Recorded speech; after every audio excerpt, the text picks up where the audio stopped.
Okay, everybody. In this video, I'm going to discuss basic output and basic input. Okay, I'm combining the two. So if you click on basic output, you will come here.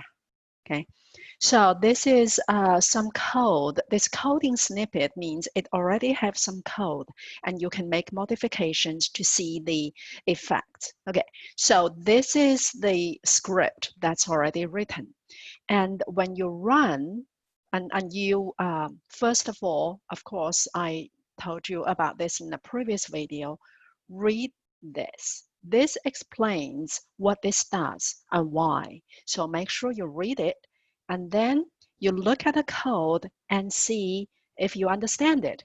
If not, let's just run and see if that helps you understand it, right? So when you run it, you can see it prints out this string. We call that a string, which is a sequence of characters enclosed in double quotes. Okay, so it prints out that, and it also prints out this, right? The variable. Okay, so let me explain this. This means X is a variable, and a variable is simply a name for a value in memory. Okay, so this name has the value of 5, y has the value of 3. You use the equal sign to give it the value. So x now has the value of 5, y 3. And then print is a function in Python. It will print out whatever you place inside the parentheses. Okay, the parentheses. So this is the parentheses, right? Okay, so here you have a string. And whatever is inside the quotation marks, double quotes, that's called a string. Okay, a sequence of characters. So this string is inside the parentheses. That will be printed out. And as you can see, this prints out that. And this is a statement or a function call, a call to print, but it doesn't have anything inside the parentheses. What does this do? It outputs a blank line, okay? Because it doesn't have anything for you to print, so just an empty line. This one, this is the function you already know. Inside the parentheses, you have several items. One is the variable x, and that will be replaced by the value 5. So, and comma, because they are different things, right? Different items, so you separate them with a comma. And this is a string, that is the plus sign, and you can see it outputs there. And comma, to separate the string, plus sign, and this y, which is a variable here, and separate the y, the variable, with a string equal sign, and then separate that with this arithmetic expression that's called arithmetic expression, y plus x, or x plus y, that gives you the value of 8, and that's what you see here. Okay, so let's run it, and you will see that's what is printed. So with this coding snippet, what you can do is you can modify the value. I make it to 7. The sum now should be 10. And you can see it is 10, right? And you can change this string. I can change it to COSC, and it will print out COSC. So whatever is inside this double quotes, inside the parentheses, will be printed out.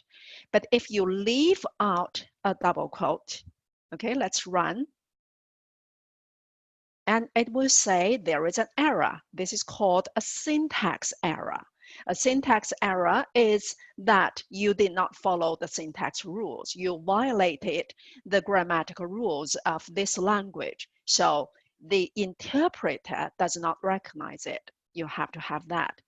And the parenthesis must be in a pair. So if you take that parenthesis off, it also tells you there is an error. So make sure you check those, okay? And for this one, this prints out an empty line, right? What if I comment it out? By the way, this hash sign, right? Okay, hashtag sign, I'm sorry, hashtag sign. This is the comment. It tells you it's a comment. A comment is something that the interpreter doesn't care. Whatever comment you have, I don't care, just put them there. But as long as you put this hashtag sign there, the interpreter will ignore it. So usually we use that to display, to document what our purpose is for a certain instruction.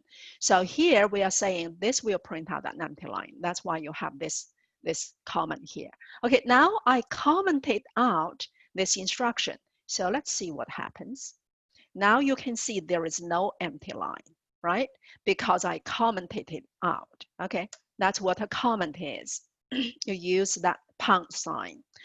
And here, this is print, right? A function you already know. Oh, I already explained that. Okay, so that's the output. Now I'm going to use this to continue with the input. Input means you want the user to give you something. Okay, by the way, let me do another thing. For example, if I say name and I say Williamson, okay, and here I can print out name. So name is a variable, right? And it has a value of Williamson. Let's see what it does. And it prints out whatever that value is. Okay, so now what I want to do is I will want to have user to input the name. So this is what you do, name. So that is where you want to store, okay? You want to place the user input. Name equals to, and the user input is simply, you use the input function. So print is for output, and input is for input. And give the user the prompt, enter your name. Oh, I'm sorry, that is Java. Okay, and then you say print name. Let's see what it does. Okay, so remember, this is called an input statement. And you use the input function. After the input function, you have parentheses, that is called argument. And then you have an instruction there. And whatever the user enters will go to name. Okay, go to that variable, that memory location. And now you are saying print out the value stored in name. Let's run. And enter your name. You can see this is the prompt, right? Enter your name. So I'm going to enter my name as my name, okay, and print out. And this prints out your name. So originally it was Williamson, right here. And now I get a new name to this variable, and now this variable contains whatever name I entered. So that is called input. Now let's do another experiment for input. Name is a string. As you can see, this is all alphabetical characters. It's a sequence of alphabetical characters. So that is called a string. Okay. Now, what if I want to enter the age, right? You want to enter the age, and that is not a string anymore. So what we do is we need to make whatever you entered into an integer, because age is an int. So you use this keyword int or function int. So basically, whatever you enter on the keyboard will be treated as a string by the Python interpreter. So even if you enter digits, let's say 23, it's still being treated as a string. So you want to make it into an int, okay? Because age is an int. And you use this input. So notice that this is the parentheses, right? The two of them, a pair. And that's for the function of int. And inside the function of int, we have another function that's called input. And input also needs an argument. The argument is simply enter your age. Okay, and notice these two pairs of parentheses must be matched. Okay, so now when this instruction is executed, it will wait for your entry. You will enter a number. Okay, so now I will print out age. Let's see. Okay. Okay, enter your name. My name is Sarah. Okay, and enter your age. Sarah is 23.